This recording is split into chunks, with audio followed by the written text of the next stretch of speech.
السلام علیکم ورحمۃ اللہ وبرکاتہ۔ بوڑھا باپ بھیک مانگ کر اپنا اور اپنی بیوہ بیٹی کا خرچ پورا کرتا تھا اور دو جوان بیٹے برابر والی کوٹھی میں عیاش کی زندگی گزار رہے تھے۔ ایک روز جیسے ہی بوڑھا بھکاری گھر واپس لوٹا تو جوان بیوہ بیٹی زمین پر پڑی ہوئی تھی۔ اس کی حالت دیکھ کر باپ کے قدموں کے نیچے سے زمین نکل گئی۔ بیٹی نے بہت مشکل سے باپ کو بتایا کہ اس کا گناہ گار کون ہے۔ بوڑھے باپ نے نہایت اور غصے سے اس کے بیٹے کے دروازے پر دستک دی تو دروازہ کھولتے ہی اس کی نظر جس پر پڑی اسے دیکھ کر وہ چلا اٹھا، کیونکہ گرد سے اٹا ہوا گلیوں میں ایک جھکا ہوا وجود آہستہ آہستہ قدم بڑھا رہا تھا۔ اس کے کندھوں پر ایک پرانا بوسیدہ کمبل تھا اور ہاتھ میں ایک پیالہ جس میں چند سکے کھنک رہے تھے۔ اس کا چہرہ جھریوں سے بھرا ہوا تھا اور آنکھوں میں تھکن کی گہری لکیریں تھیں۔ وہ ہر روز شہر کے امیروں کے دروازے پر بھیک مانگ کر اپنا اور اپنی بیوہ بیٹی کا پیٹ پالتا تھا۔ حالانکہ دونوں بیٹے بڑے گھروں میں رہتے تھے اور عیش کی زندگی بسر کر رہے تھے، لیکن باپ اور بہن کو بے آسرا چھوڑ رکھا تھا۔ بوڑھے باپ نے بھی اس پر بھی صبر کر لیا، مگر آج وہ جب اسی معمول کے مطابق واپس آ رہا تھا تو دل میں ایک عجیب بے چینی تھی۔ ہوا میں کچھ بدلا سا محسوس ہو رہا تھا، جیسے کوئی منحوس سا سایہ اس کے گھر پر منڈلا رہا ہو۔ وہ اپنے جھونپڑی نما گھر کے قریب جا پہنچا تو ایک لمحے کے لیے اس کے قدم رک سے گئے۔ دروازہ کھلا ہوا تھا اور اندر مکمل خاموشی تھی۔ بوڑھا خود اپنے آپ سے بڑبڑاتے ہوئے کہنے لگا، یہ دروازہ کیسے کھلا رہ گیا؟ کلثوم تو ہمیشہ دروازہ اچھی طرح سے بند کرتی ہے۔ اس کے دل کی دھڑکن تیز ہو گئی۔ جیسے جیسے وہ دروازے کے قریب جا پہنچا اس کا دل کسی انہونی کے خوف سے بیٹھا جا رہا تھا، اور ایک گہری سانس لے کر اس نے دھیرے سے دروازہ کھولا، مگر اندر کا منظر دیکھ کر اس کی سانس جیسے سینے میں ہی اٹک گئی۔ جھونپڑی کی مٹیالی روشنی میں کلثوم زمین پر بے سدھ پڑی تھی۔ اس کے کپڑے جگہ جگہ سے پھٹے ہوئے تھے، بال بکھرے ہوئے تھے، ہاتھوں اور چہرے پر نیلے نشان تھے، اور اس کے ارد گرد ٹوٹی پھوٹی چیزیں پڑی ہوئی تھیں۔ بوڑھے باپ کا دل دہل گیا، اس کی زبان گنگ ہو گئی، آنکھیں خوف سے پھٹنے لگیں۔ بوڑھا باپ کانپتی آواز میں کلثوم کے پاس بیٹھ کر بولا، کلثوم میری بچی، آنکھیں کھولو بیٹی۔ وہ اس کے چہرے کو اپنے ہاتھوں میں لے لیا۔ کلثوم کی پلکیں ہلیں، مگر وہ ابھی بھی ہوش میں نہیں تھی۔ بوڑھے باپ نے کانپتے ہاتھوں سے پانی کا پیالہ اٹھایا اور اس کے چہرے پر چھینٹے مارے۔ چند لمحوں کے بعد کلثوم نے ہلکی سی حرکت کی۔ اس کی سانسیں بے ترتیب تھیں، آنکھوں میں شدید خوف تھا۔ جیسے ہی اس نے اپنے باپ کو دیکھا اس کے ہونٹ کپ کپانے لگے اور آنکھوں سے آنسو بہہ نکلے۔ بوڑھا باپ روتے ہوئے بے بسی سے اپنی بیٹی کو دیکھ رہا تھا۔ بیٹی کیا ہوا؟ یہ سب کس نے کر دیا؟ کلثوم کچھ کہنے کے لیے ہونٹ ہلانے لگی، مگر پھر ایک جھٹکے سے رک گئی۔ وہ تو بول ہی نہیں سکتی تھی، اس کی زبان بند تھی، مگر اس کی آنکھیں سب کچھ چیخ چیخ کر کہہ رہی تھیں کہ اس کے ساتھ ظلم ہوا ہے۔ بوڑھے کی بے بسی سے بھری چیخ سن کر گلی کے لوگ تیزی سے جمع ہونے لگے۔ عورتیں، مرد، بچے سبھی حیران اور پریشان ہو کر جھونپڑی نما گھر کے دروازے پر جمع ہو گئے۔ پڑوسن آمنہ چونک کر بولی، اللہ خیر کرے، کیا ہوا بڑے صاحب؟ کلثوم کو کیا ہوا؟ بوڑھا باپ دھڑکتے دل کے ساتھ روتے ہوئے گڑ گڑایا، وہ کوئی ہے جس نے میری بچی پر ظلم کیا ہے۔ یہ سن کر مجمع میں ہلچل مچ گئی۔ کچھ عورتیں کلثوم کے قریب آ کر اسے سہارا دینے لگی، جبکہ مرد ایک دوسرے کو مشکوک نظروں سے دیکھنے لگے۔ پڑوسی ساجد نامی شخص غصے سے بولا، یہ کسی باہر والے کا کام نہیں ہو سکتا بڑے صاحب، کوئی نہ کوئی ہم میں سے ہی ہے جو بھیڑیا بنا بیٹھا ہے۔ یہ سنتے ہی مجمع میں چہ مگوئیاں شروع ہو گئیں۔ سب اپنی اپنی رائے دینے لگے مگر کسی کے پاس کوئی ثبوت ہی نہ تھا۔ یہ کلثوم کے ساتھ یہ ظلم کس نے کیا جو پیدائشی گونگی تھی اور اس کا شوہر اسے اسی عیب کی وجہ سے چھوڑ کے جا چکا تھا؟ پڑوس میں رہنے والی شمیم نے دھیمی آواز میں کہا، یہ کام انور کسائی کا ہو سکتا ہے۔ میں نے اسے کئی بار کلثوم کی طرف عجیب و غریب نظروں سے دیکھتے پایا ہے۔ یہ سنتے ہی محلے کے کچھ نوجوان غصے سے بھڑک اٹھے۔ سامنے والے گھر میں رہنے والا نوجوان جس کا نام عمر تھا کہنے لگا، ہاں ہاں وہ حرامی تو ہمیشہ چوک پر ہی کھڑا کلثوم کو تکتا رہتا تھا۔ جب بھی وہ دروازے پر کھڑی ہوتی میں تو کہتا ہوں اسے پکڑ کر لاؤ، اسے کلثوم ہماری بہنوں کے جیسی ہے، ہم اس شخص کو زندہ نہیں چھوڑیں گے۔ چند لوگ فوراً کسائی کے گھر کی طرف لپکے۔ بوڑھا بس بے بسی سے یہ سب کچھ دیکھے جا رہا تھا۔ کلثوم نے کانپتے ہاتھوں سے کوئی اشارہ کرنے کی کوشش کی مگر کسی نے اس پر دھیان نہیں دیا۔ چند ہی لمحوں میں کسائی کو کھینچتے ہوئے جھونپڑی کے سامنے لا کھڑا کیا گیا اور وہ حیران اور پریشان تھا۔ کہنے لگا، چھوڑو مجھے، یہ کیا بدتمیزی ہے، کیوں پکڑا ہوا ہے مجھے؟ ساجد چیخ کر بولا، سچ سچ بتا، کلثوم کے ساتھ کیا کیا ہے تو نے؟ انور ایک لمحے کے لیے کلثوم کی طرف دیکھا جو ڈری سہمی اور زمین پر بیٹھی تھی، پھر اس نے گہری سانس لی اور کہا، میں نے سمجھا نہیں، میرا کلثوم سے کیا واسطہ؟ ساجد کہنے لگا، زیادہ معصوم بننے کی ضرورت نہیں ہے۔ کلثوم کی بکھری حالت دیکھ کر کوئی اندھا بھی بتا سکتا ہے کہ اس کے ساتھ کیا ظلم ہوا ہے، اور تو جان بوجھ کر انجان بن رہا ہے۔ کسائی حیرت سے چلایا، الزام لگانے سے پہلے سوچ لیا کرو۔ میں نے کلثوم کو آج شام دیکھا تھا مگر وہ کسی اور سے بچنے کی کوشش کر رہی تھی۔ میں نے اسے بازار کے نکڑ پر تیزی سے بھاگتے ہوئے دیکھا تھا جیسے وہ کسی سے خوف زدہ ہو۔ میں تو خود پریشان ہو گیا تھا لیکن اس وقت میری دکان پر گاہک موجود تھے، اس لیے میں گاہکوں کو نپٹانے لگ گیا۔ بوڑھے باپ نے کانپتے ہونٹوں سے پوچھا، کسی سے بچنے کی کوشش کر رہی تھی؟ بتاؤ مجھے۔ کسائی کندھے جھٹک کر کہنے لگا، مجھے نہیں معلوم، میں نے بس اتنا دیکھا کہ وہ کسی بڑی گاڑی کے پاس کھڑی تھی اور جلدی سے وہاں سے نکلنے کی کوشش کر رہی تھی۔ یہ سنتے ہی مجمع میں ایک اور سنسنی دوڑ گئی۔ اب سوال یہ تھا، یہ سب کچھ کس نے کیا؟ کسائی کی صفائی کے بعد مجمع میں ایک لمحے کے لیے خاموشی چھا گئی۔ ہر کوئی حیران و پریشان تھا۔ اگر انور نے کچھ نہیں کیا تو پھر کلثوم کو تباہ و برباد کرنے والا کون تھا؟ بوڑھا اپنی بیٹی کے پاس بیٹھا ہوا تھا، اس کے کانپتے ہاتھ کلثوم کے بالوں پر چل رہے تھے۔ کلثوم کی آنکھیں میں اب بھی خوف تھا، جیسے وہ کچھ بتانا چاہتی ہو مگر زبان اس کا ساتھ نہیں دے رہی تھی۔ بوڑھا باپ آہستہ آواز میں کلثوم کے ہاتھ تھام کر بولا، بیٹی اگر انور نہیں تھا تو کون تھا؟ کلثوم نے نظریں جھکا لیں، اس کے ہونٹ کانپ رہے تھے مگر وہ بول نہیں سکتی تھی۔ وہ کچھ اشارے کرنے لگی مگر کوئی بھی اس کا مطلب نہیں سمجھ پایا۔ اسی لمحے محلے کے ایک نوجوان نے سرگوشی کی، کہیں یہ کام اس کے اپنے بھائی کا تو نہیں؟ کیا ان کا گھر بھی تو یہی ہے؟ اور آج کل کسی پر بھروسہ نہیں کیا جا سکتا کیونکہ محلے والے یہ دیکھ کر اکٹھے ہو گئے مگر سگا بھائی ابھی تک نہیں پہنچا۔ بڑی حیرت کی بات ہے۔ یہ سن کر سب کی نظریں بوڑھے کے چھوٹے بیٹے فیضان پر جا پڑیں جو تھوڑے فاصلے پر اپنے بڑے سے گھر میں رہتا تھا۔ چند نوجوان بوڑھے کے چھوٹے بیٹے فیضان کو لے آئے۔ جب اس نے بوڑھے باپ کے ساتھ اجڑی بہن حالت میں بیٹھی ہوئی اپنی بہن کو دیکھا تو نظریں چرانے لگ گیا تھا۔ اس کے چہرے پر بدحواسی چھا گئی، اسے پسینے آنے لگے۔ ساجد غصے سے فیضان سے پوچھنے لگا، فیضان تم کہاں تھے اس وقت؟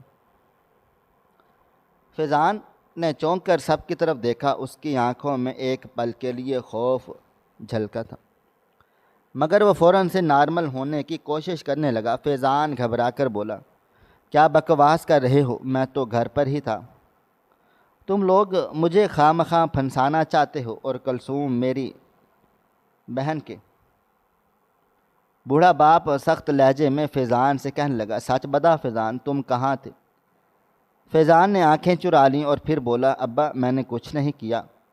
مگر اس کا چہرہ سچ نہیں بول رہا تھا۔ کلثوم نے ایک لمحے کے لیے سر اٹھایا اور فیضان کو دیکھا۔ اس کی آنکھوں میں خوف مزید بڑھ گیا تھا، اب شک مزید گہرا ہو چکا تھا۔ کیا واقعی فیضان نے یہ سب کچھ کیا تھا یا اصل مجرم اب بھی چھپا ہوا تھا؟ فیضان نے قسم کھا کر کہا کہ اس نے ایسا کچھ بھی نہیں کیا۔ اسی لمحے ایک اور آواز ابھری، یہ کام کہیں جم استاد کا تو نہیں؟ یہ سنتے ہی سب کی نظریں جم کے مالک اسلم پر جا پڑیں، جو کچھ فاصلے پر کھڑا سب کچھ دیکھے جا رہا تھا۔ عمر سخت لہجے میں بولا، جم استاد اسلم بھی وہیں کونے میں سب سے پیچھے کھڑا تھا۔ اپنا نام سن کر گھبرا سا گیا۔ عمر اس کے پاس جا کر بولا، اسلم سچ سچ بتا، کلثوم کے ساتھ کیا کیا؟ اسلم نے گھبراتے ہوئے کہا، تم لوگ کیا مجھے ہی مجرم بنانے پر تلے ہو؟ میں نے کچھ نہیں کیا۔ ہاں، میں نے کلثوم کو باہر گلی میں دیکھا تھا۔ بوڑھا بامشکل کھڑا ہوا اور کانپتی آواز میں پوچھا، کس گلی میں؟ اسلم نے گہری سانس لی اور کہا، میں نے اسے شام کے وقت اپنے جم کے قریب دیکھا۔ وہ بہت گھبرائی ہوئی لگ رہی تھی، جیسے کسی سے چھپنے کی کوشش کر رہی ہو۔ مگر میں نے پوچھا تھا، مگر وہ کچھ نہیں بولی، بس وہاں سے بھاگ گئی۔ سامنے ایک گاڑی والے کی طرف اشارہ کر رہی تھی۔ یہ سن کر بوڑھا باپ چونک گیا، منہ میں بڑبڑاتے ہوئے بولا، بڑی گاڑی کس کی تھی وہ گاڑی؟ اسلم نے کندھے جھٹک کر کہا، مجھے نہیں معلوم، بس اتنا دیکھا، پھر وہ تیزی سے وہاں سے بھاگ گئی تھی۔ یہ سن کر سب مزید حیران ہو گئے۔ اب کہانی مزید الجھ چکی تھی۔ بوڑھے کی آنکھوں میں آنسو آ گئے تھے۔ وہ زمین پر بیٹھ گیا اور اپنا سر پکڑ لیا۔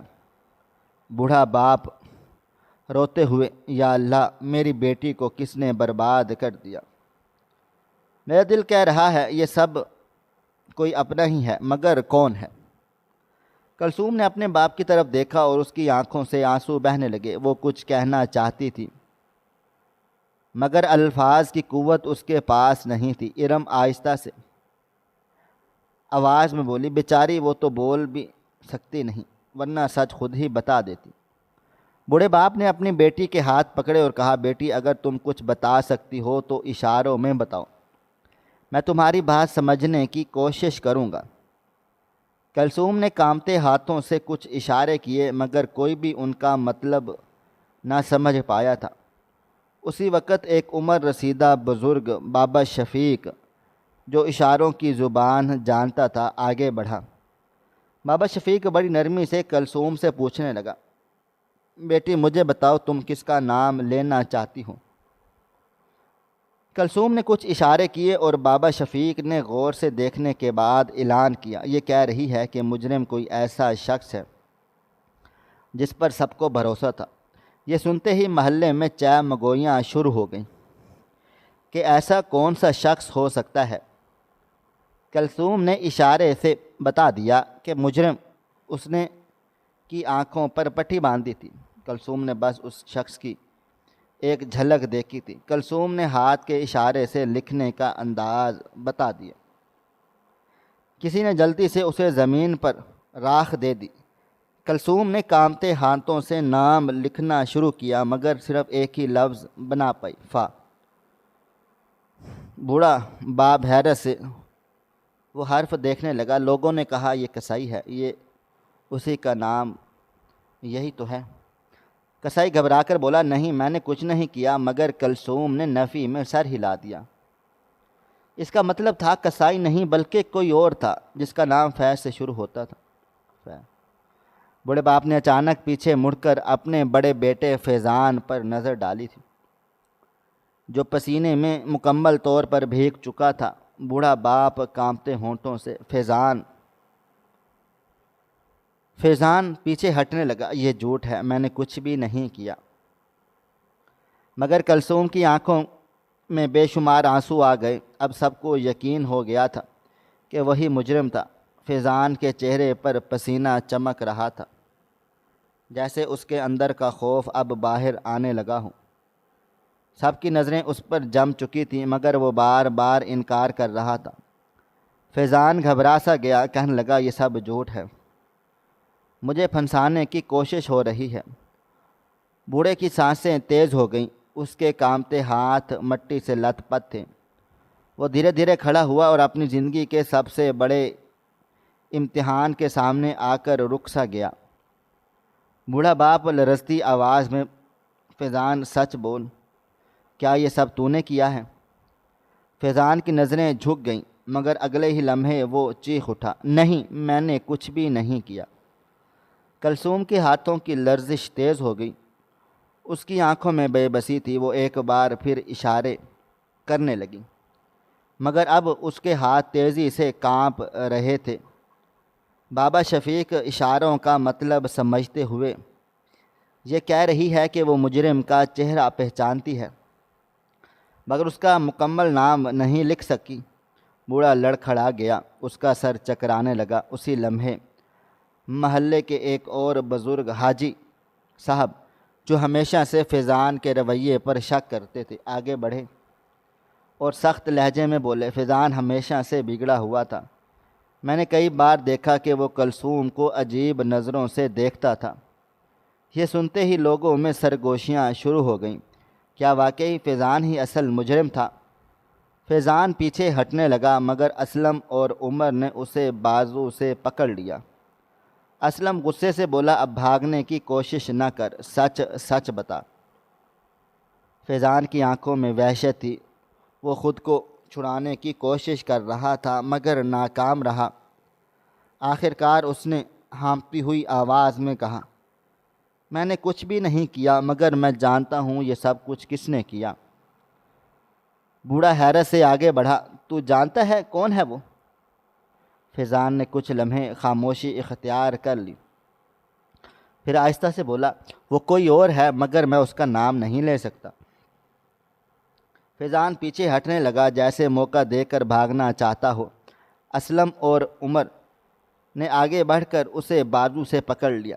فیضان اپنے جھٹکتے ہوئے بولا، میں نہیں جانتا۔ حاجی صاحب سخت لہجے میں، جھوٹ مت بول، میں نے کئی بار تجھے کلثوم کی طرف عجیب نظروں سے دیکھتے ہوئے پایا ہے۔ یہ سنتے ہی لوگوں کی سرگوشیاں ہونے لگیں، مگر تبھی کلثوم نے ایک اور اشارہ کیا، جیسے بابا شفیق نے غور سے دیکھا۔ بابا شفیق حیرت سے بولے، یہ کہہ رہی ہے کہ مجرم نے اس دن سفید قمیض پہنی ہوئی تھی۔ یہ سنتے ہی سب چونک گئے۔ اسلم یاد کرتے ہوئے، اس دن سفید قمیض تو فیضان نے پہنی ہوئی تھی۔ فیضان جو ایک کونے میں کھڑا خاموشی سے یہ سب کچھ دیکھ رہا تھا، اچانک سے چونک اٹھا، اس کا چہرہ پھک ہو گیا اور ماتھے پر پسینہ چمکنے لگا۔ وہ فوراً سے گھبرا گیا اور پسینہ پونچھتے ہوئے بولا، کیا بکواس کر رہے ہو؟ صرف سفید قمیض پہننے کا مطلب یہ نہیں کہ میں ہی مجرم ہوں۔ بوڑھا باپ دھیمی مگر گہری آواز میں، فیضان کیا یہ سچ ہے؟ فیضان کی نظریں ادھر ادھر بھٹکنے لگیں۔ وہ کچھ کہنا چاہتا تھا، مگر الفاظ جیسے حلق میں اٹک گئے تھے۔ سب کی نظریں اس پر جم چکی تھیں۔ عمر غصے سے کہنے لگا، لعنت ہے تم پر فیضان، تم نے اپنی ہی بہن کے ساتھ یہ ظلم کر دیا۔ فیضان چلا کر بولا، تم لوگوں کو میں پہلے بھی کہہ چکا ہوں کہ میں نے کچھ بھی نہیں کیا، مگر کلثوم نے زور سے نفی میں سر ہلا دیا۔ آنسو اس کے گالوں پر بہہ رہے تھے۔ اس نے اپنے ہاتھوں سے مزید اشارے کیے اور بابا شفیق کا چہرہ غصے سے سرخ ہو گیا۔ بابا غصے میں بولا، یہ کہہ رہی ہے فیضان ہی وہ درندہ تھا، اسی نے ہی اس کی عزت لوٹی ہے۔ بوڑھے باپ کے کانوں میں جیسے بم پھٹ گیا کہ اس کا اپنا ہی بیٹا۔ اس نے کانپتے ہاتھوں سے اپنی لاٹھی زمین پر دے ماری اور چیخ اٹھا، کمینے، تو نے اپنی ہی بہن کے ساتھ یہ ظلم کر دیا۔ فیضان نے گھبرا کر آگے بڑھنا چاہا، مگر اسلم اور عمر نے اسے دبوچ لیا۔ فیضان ہانپتے ہوئے بولا، میں نے فیضان سے محبت کی تھی، یہ سنتے ہی سب کی آنکھیں حیرت سے پھیل گئیں، بوڑھے کے ہاتھ لرزنے لگے۔ بوڑھا باپ حیرت اور غصے سے کہنے لگا، محبت؟ جسے تو محبت کہہ رہا ہے وہ درندگی تھی۔ کلثوم کی خاموشی کا تو نے ناجائز فائدہ اٹھا لیا۔ فیضان اب بری طرح سے پھنس چکا تھا، وہ خود کو چھڑانے کی کوشش کر رہا تھا مگر اسلم اور عمر نے اسے مضبوطی سے پکڑ کے رکھا تھا۔ ہمسائی غم اور غصے سے بولی، ہائے یہ دن بھی دیکھنا تھا کہ باپ کو اپنی ہی اولاد کے ہاتھوں یہ دکھ سہنا پڑے گا۔ کلثوم بے بسی سے اپنی جگہ بیٹھ گئی، وہ چلا بھی نہیں سکتی تھی مگر اس کی آنکھیں چلا رہی تھیں، اس کا جسم کانپ رہا تھا۔ وہ زمین پر اپنے ناخنوں سے کچھ لکھنے لگی اور سب حیرت سے نیچے دیکھنے لگے۔ زمین پر لکھا تھا، مجھے انصاف چاہیے ہے۔ بوڑھے کی آنکھوں سے آنسو بہہ نکلے، اس نے کانپتے ہاتھوں سے کلثوم کے سر پر ہاتھ رکھا اور پھر اپنی لاٹھی اٹھا کر غصے میں تھر تھراتے ہوئے فیضان کے سامنے آ گیا۔ میں آج فیصلہ کروں گا، فیضان تو اب میرا بیٹا نہیں۔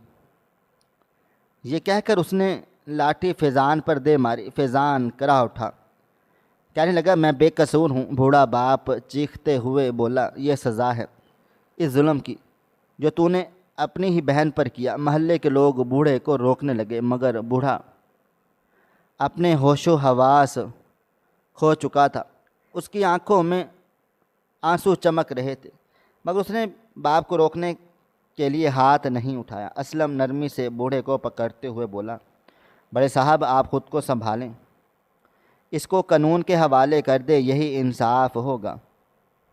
بوڑھا کانپتا ہوا پیچھے ہٹا۔ کلثوم نے آخری بار اپنے بھائی کو دیکھا جو اب فرش پر پڑا ہانپ رہا تھا۔ کلثوم اب بھی شک میں مبتلا تھی مگر کچھ نہ بولی۔ پولیس کے سائرن کی آواز دینے لگی۔ فیضان کے چہرے پر دہشت پھیل چھا سی گئی اور وہ کچھ کہنا چاہتا تھا مگر اب وقت گزر چکا تھا۔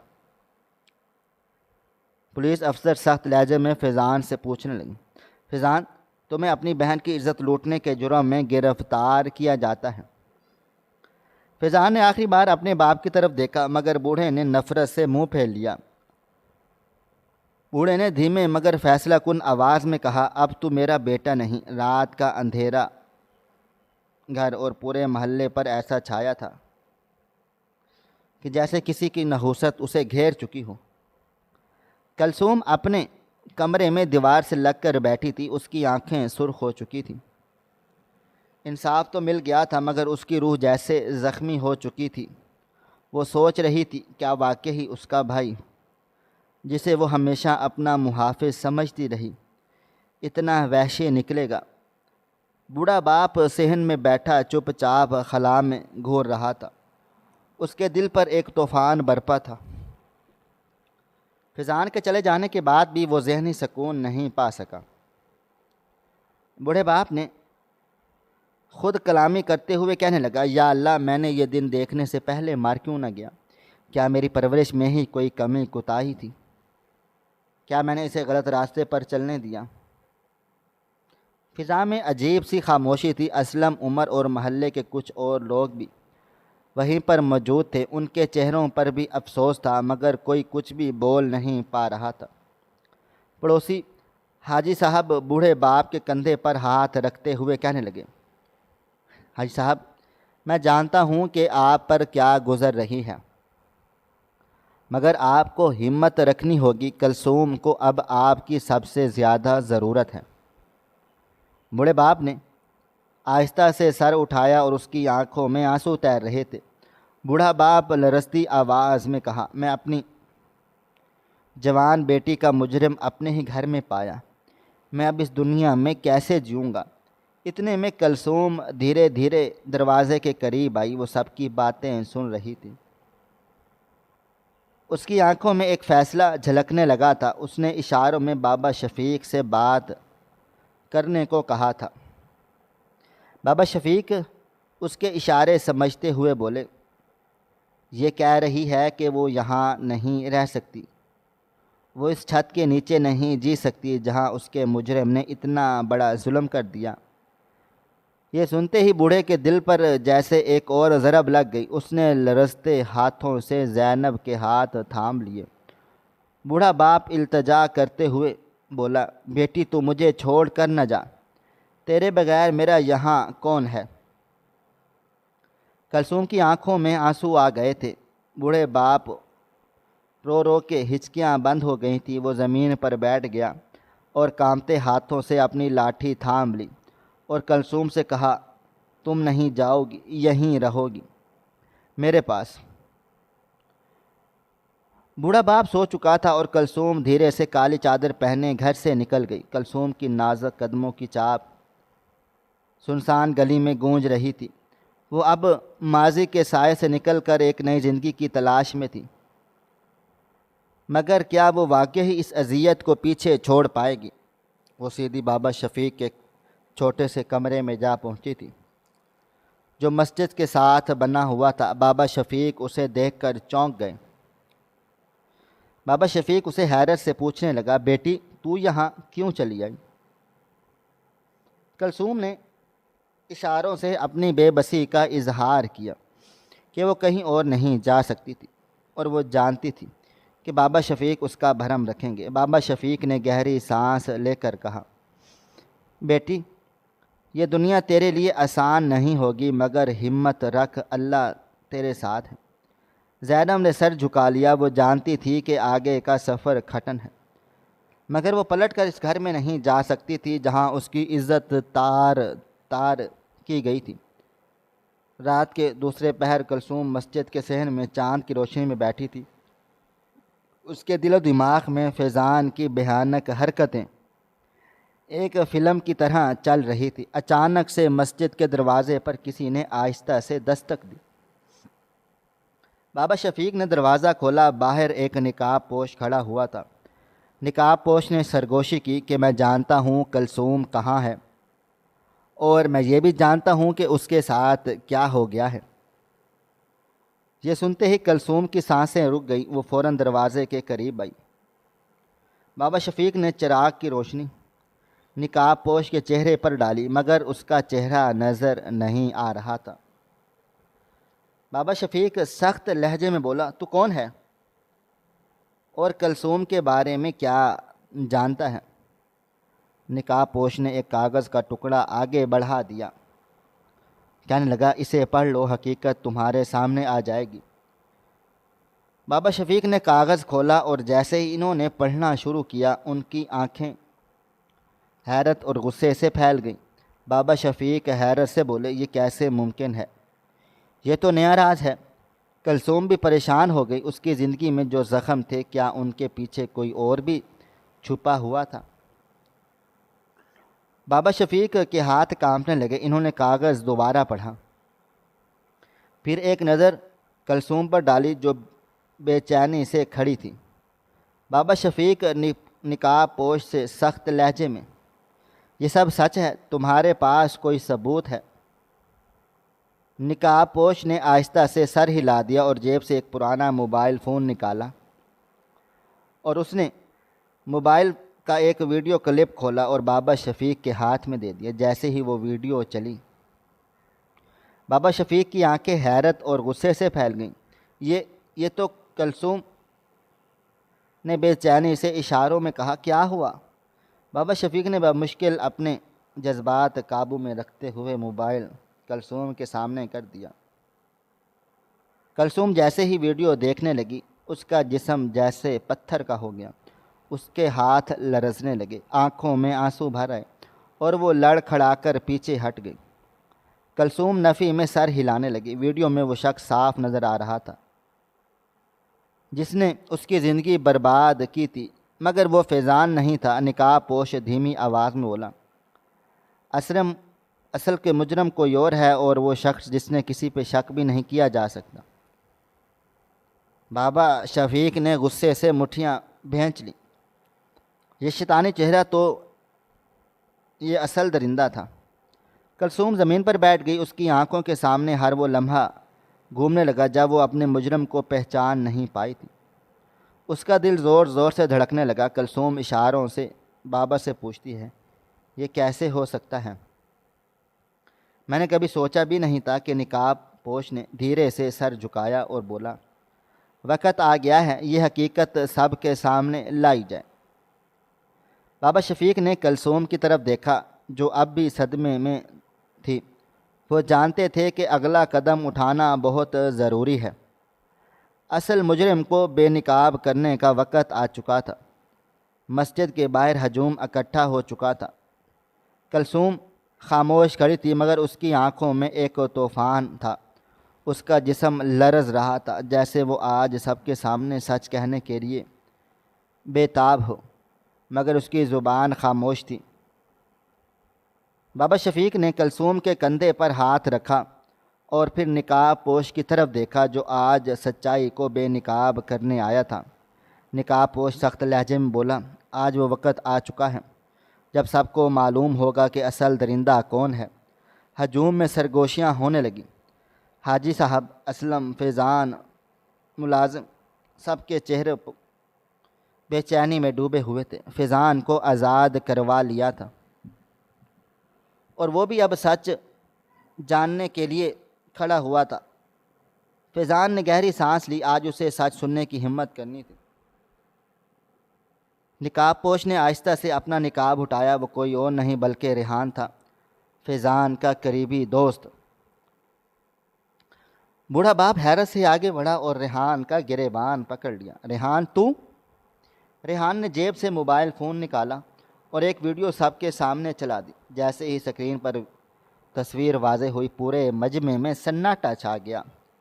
ویڈیو میں جو چہرہ نظر آیا وہ فیضان یا اسلم کا نہیں بلکہ ملازم کریم کا تھا۔ بابا حیرت سے کہا، کریم؟ حاجی غصے سے، یہ کیسے ممکن ہے؟ یہ تو برسوں سے ہمارے ساتھ ہے۔ ریحان تلخی سے بولا، یہی تو اس کی چلاکی تھی۔ سب سمجھتے تھے کہ کریم ایک معصوم ملازم ہے مگر اصل میں یہ وہ درندہ نکلا جس نے کلثوم کی زندگی تباہ و برباد کر ڈالی۔ کریم کے چہرے کی ہوائیاں اڑنے لگی اور اس نے پیچھے ہٹنے کی کوشش کی مگر ہجوم نے اسے گھیر لیا تھا۔ کلثوم کی آنکھوں سے آنسو بہنے لگے۔ وہ اپنے کامتے ہاتھوں سے بابا شفیق کی طرف اشارہ کرنے لگی۔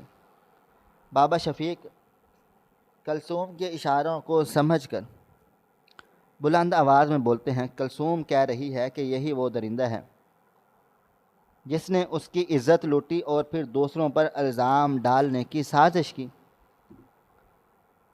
ہجوم میں غصے کی لہر دوڑ گئی۔ فیضان نے غصے میں آگے بڑھ کر کریم کا گریبان پکڑ لیا۔